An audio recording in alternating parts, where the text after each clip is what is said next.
Am chemat deja mașina la poarta din deal. Hai, Doamne ajută. Să nu te vadă nimeni.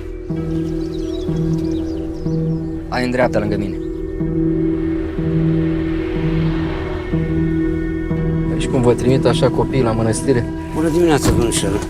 Dar nu m-a trimis nimeni, am vrut singură să mă duc. Să nu vă supărați că vă întreb, dar aveți ceva probleme? Te rog, ia-o pe domnișoara prima, că vine de la drumul. Să știți că greșiți. Nu era măicuță. Cine? Cristina Tofan nu era măicuță. Fata asta nu vrea să spună nimic, tace din gură. Sunteți sigur că el e vinovat? Ce credeai că ești la spovedanie, ce să spui doar ce vrei tu? Ai spui tot. Cum să fii în toate mințile să apere un jegos care ți-a făcut așa ceva? Cât mai avem? 2 ore, nici măcar. Sună să-l scoate din arest. Dar nu ne-am mai întâlnit?